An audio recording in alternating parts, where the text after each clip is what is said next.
Selamat datang di channel Sehat Mas Isam. Di video kali ini, kita akan membahas 5 hal penyebab gula darah menjadi tinggi atau hiperglikemia. Gula darah tinggi terjadi ketika terlalu banyak gula dalam darah. Penyebab gula darah tinggi yaitu ketika tubuh memiliki terlalu sedikit insulin atau jika tubuh tidak dapat menggunakan insulin dengan benar. Jika seseorang memiliki gula darah tinggi, berarti ia mengidap diabetes. Dan pengidap diabetes sering mengalami episode hiperglikemia. Jika seseorang memiliki hiperglikemia yang jika tidak diobati dalam jangka waktu yang lama, dapat merusak saraf, pembuluh darah, jaringan, dan organ. Ciri-ciri awal hiperglikemia yakni penglihatan kabur, penurunan berat badan secara signifikan, luka yang sulit sembuh, sampai amputasi jika terlalu parah. Jangan lupa untuk subscribe agar tidak ketinggalan update kesehatan dari kami. Mari kita mulai. Gula darah tinggi merupakan kondisi yang perlu diwaspadai karena bisa berkembang menjadi penyakit. Beberapa penyakit yang timbul akibat gula darah tinggi yakni sebagai berikut. Yang pertama adalah penyakit kardiovaskular. Gula darah tinggi dapat merusak pembuluh darah dan saraf yang berada di sekitar jantung. Secara perlahan, kerusakan ini bisa menyebabkan penyakit kardiovaskular, terutama penyakit jantung. Yang kedua adalah neuropati. Neuropati adalah kerusakan saraf yang bisa mempengaruhi sistem saraf pusat dan saraf tepi. Penyakit ini terjadi karena gula darah tinggi merusak saraf di seluruh tubuh. Salah satu jenis neuropati karena gula darah tinggi adalah neuropati diabetik yang biasanya merusak saraf di tangan dan kaki. Neuropati diabetik juga menyebabkan masalah pada sistem pencernaan, saluran kemih, pembuluh darah, dan jantung. Yang ketiga adalah gangguan ginjal. Ginjal terdiri dari jutaan filter kecil yang dikenal dengan istilah nefron. Gula darah tinggi dapat merusak nefron dan pembuluh darah di area ginjal sehingga tidak bisa bekerja sebagaimana mestinya.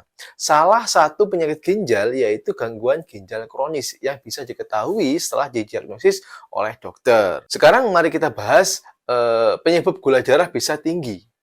Gula darah yang tinggi atau hiperglikemia dapat disebabkan oleh beberapa faktor. Di antaranya adalah yang pertama ialah asupan makanan dan insulin yang tidak seimbang. Konsumsi makanan tinggi karbohidrat dan gula dapat mempengaruhi darah karena interaksi kompleks antara makanan yang Anda konsumsi dan proses pengaturan gula darah oleh tubuh. Proses ini melibatkan insulin, hormon yang diproduksi oleh pankreas untuk membantu mengatur kadar gula darah. Mengkonsumsi terlalu banyak makanan yang mengandung karbohidrat atau gula dan tidak menghasilkan cukup insulin atau tidak merespon insulin dengan baik dapat menyebabkan kenaikan gula darah. Yang kedua, kurangnya aktivitas fisik. Kurangnya aktivitas fisik di era modern telah menjadi salah satu penyebab utama gangguan kesehatan, termasuk peningkatan gula darah. Ini disebabkan oleh berbagai faktor yang mempengaruhi cara kita menjalani hidup dan kontribusi pada kurangnya aktivitas fisik. Banyak orang yang terlibat dalam pekerjaan yang memerlukan lebih banyak duduk di depan komputer atau di layar seperti pekerjaan kantor, gaya hidup yang cenderung tidak aktif ini dapat menyebabkan kurangnya kesempatan untuk bergerak atau berolahraga. Perkembangan teknologi digital termasuk smartphone dan hiburan di rumah dapat mengundang orang untuk menghabiskan lebih banyak waktu di dalam ruangan, duduk di depan layar daripada berpartisipasi dalam aktivitas fisik ataupun olahraga. Yang ketiga adalah resistensi insulin. Resistensi insulin adalah kondisi di mana sel-sel tubuh tidak merespon insulin dengan baik, yang mengakibatkan tubuh memerlukan jumlah insulin lebih besar untuk mengatur kadar gula darah. Ini adalah masalah yang sangat terkait dengan perkembangan diabetes tipe 2 dan masalah kesehatan lainnya. Berikut adalah penjelasan lebih rinci tentang resistensi insulin dan faktor yang menyebabkannya. Penyebab resistensi insulin yakni obesitas. Salah satunya obesitas. Kegemukan adalah salah satu penyebab utama resistensi insulin. Kenapa? Karena lemak tubuh, terutama lemak di sekitar perut atau lemak visceral, dapat mengeluarkan zat kimia yang memicu resistensi insulin. Kemudian kurangnya aktivitas fisik. Kurangnya aktivitas fisik dapat mengurangi sensitivitas sel-sel tubuh terhadap insulin. Aktivitas fisik membantu sel-sel menjadi lebih responsif terhadap insulin. Kemudian adalah genetika, ini adalah genetika. Ada faktor genetik yang mempengaruhi sejauh mana seorang rentan terhadap resistensi insulin. Jika ada riwayat diabetes tipe 2 dalam keluarga Anda mungkin memiliki resiko yang lebih tinggi. Kemudian polusi udara. Beberapa penelitian menunjukkan bahwa polusi udara dapat berkontribusi pada resistensi insulin. Pola makanan yang tidak sehat, diet tinggi gula dan lemak jenuh dapat berkontribusi pada resistensi insulin. Karbohidrat sederhana dan makanan olahan yang tinggi gula juga dapat memainkan peran tersebut.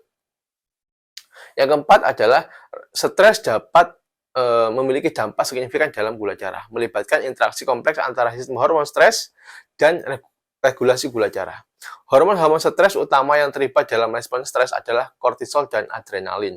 Berikut adalah penjelasan tentang bagaimana stres mempengaruhi gula darah. Ketika seorang mengalami stres, otak memicu respon fight or flight, lawan atau lari. Ini merupakan respon evolusioner yang mengaktifkan tubuh untuk menghadapi ancaman atau bahaya. Otak mengirim sinyal ke kelenjar adrenal yang merespon dengan melepaskan hormon stres, terutama adrenalin dan kortisol, ke dalam aliran darah. Adrenalin juga dikenal sebagai epinefrin ya, yang meningkatkan detak jantung, mempercepat pernafasan, dan meningkatkan aliran darah ke otot-otot besar. Ini memberikan energi ekstra yang dibutuhkan untuk melawan atau melarikan diri. Kortisol juga dikenal sebagai hormon stres, utama berperan dalam mengatur metabolisme glukosa dan energi. Kortisol meningkatkan produksi glukosa di hati melalui proses yang disebut gluconeogenesis, di mana zat lain seperti protein atau lemak diubah menjadi glukosa. Kortisol juga dapat menghambat penggunaan glukosa oleh sel-sel tubuh sehingga lebih banyak glukosa tetap di dalam darah. Peningkatan produksi glukosa oleh kortisol dan adrenalin bersama dengan penghambatan penggunaan glukosa oleh sel-sel dapat menyebabkan peningkatan gula darah. Respon ini dirancang untuk memberikan energi tambahan untuk membantu tubuh menghadapi situasi stres. Jika seseorang stres terus-menerus, mengalami stres kronis atau respon hormon stres akan terus diaktifkan, dan ini dapat berkontribusi pada masalah kesehatan termasuk peningkatan risiko diabetes tipe 2. Stres kronis dapat mempengaruhi kepekaan sel terhadap insulin, peningkatan resistensi insulin, dan menyebabkan peningkatan gula darah dalam jangka panjang. Yang kelima atau yang terakhir adalah penyakit atau kondisi medis lainnya. Beberapa penyakit atau kondisi medis seperti penyakit hati, infeksi, atau kondisi endokrin tertentu dapat mempengaruhi regulasi gula darah dan menyebabkan hiperglikemia atau memang peningkatan gula darah. Penting untuk dipahami penyebab gula darah tinggi dan memonitor gula darah secara teratur. Jika Anda memiliki resiko untuk diabetes atau telah diagnosis dengan diabetes, konsultasikan dengan profesional medis atau dokter Anda untuk manajemen yang tepat jika Anda mengalami masalah gula darah yang tinggi. Semoga informasi yang sedikit ini bisa bermanfaat dan menjadi pengingat bagi kita semua. Jangan lupa untuk selalu konsultasikan kondisi kesehatan Anda dengan profesional medis, serta jika Anda menemukan video ini bermanfaat, jangan ragu untuk like, subscribe, dan bagikan agar lebih banyak orang dapat meraih hidup sehat. Terima kasih telah menyaksikan video kami. Sampai jumpa di video selanjutnya.